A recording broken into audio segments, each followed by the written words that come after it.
दोस्तों नमस्कार। मैं बीबी मिश्रा। आज आपके सामने मैं बात कर रहा हूँ आज आज की डेट में जो भारत में क्राइसिस है। देखिए हर घरों में चूल्हा जलता है, बच्चे हैं, बीमार लोग हैं, बूढ़े हैं और एक बहुत बड़ी त्रासदी तो भाई आ गई है। अब भारत में ये गैस की समस्या क्यों खड़ी हो गई? सिलेंडर की लाइन क्यों लग गई है? लोगों के पास मतलब डिलीवरी नहीं जा रहे हैं। सरकार को तमाम गाइड जारी जारी करनी पड़ी है। सरकार बड़ी सचेत है। इसका कारण क्या है? ये आइए जरा समझते हैं। देखिए भारत में जो आपकी गैस से, चाहे वो एलपीजी हो, एनपीजी हो, पीएनजी हो, किसी भी फॉर्म हो गैस की, 80% आता है कहाँ से? तो ये कतर से आता है। ये आपका कतर है, इस कतर से आता है।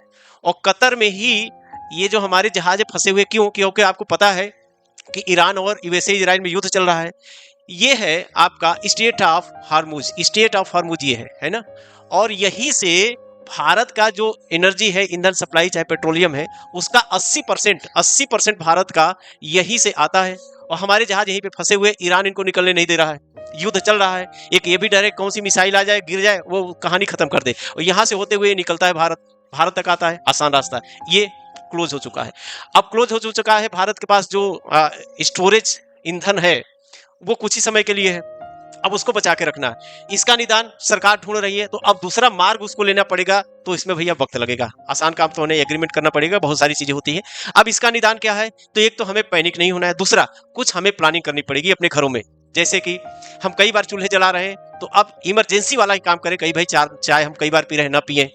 ठीक है, बहुत जब मन करता है कुछ बनाना है, गैस चूल्हा जला लिए, तो उस पर सावधानी बरतें और जरूरी कामों को ही करें। इस समय वैकल्पिक ऊर्जा स्रोतों को हम लोग ध्यान में रखें। जैसे हमारे पास इंडक्शन है, उसका उपयोग करें। और भी इलेक्ट्रिक से चीजें अगर आपका चूल्हा जल रहा है तो उसको करें। कहीं कहीं पे आप अपने गैस स्टोव का भी प्रयोग कर सकते हैं। तो इन बातों को हम लोग को समझना पड़ेगा। भाई देखो, तूफान तो आ गया है, आंधी आ गई है, तहस नहस कर दिया।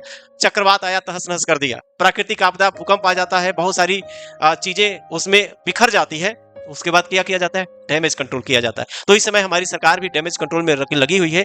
एक नागरिक होने के नाते हम लोगों का दायित्व है इस समय हम लोग उस व्यवस्था में शामिल हो, उसको तोड़े ना, पैनिक ना हो। चीजें हैं, हो सकता है कल युद्ध समाप्त हो जाए, चीजें सही हो सकती है। तब तक के लिए हम लोग एक साथ होके और इस अव्यवस्था, जो इस समय ये भयंकर रूप धारण कर चुकी है समस्या, इसका निदान ढूंढते हैं। बहुत बहुत धन्यवाद।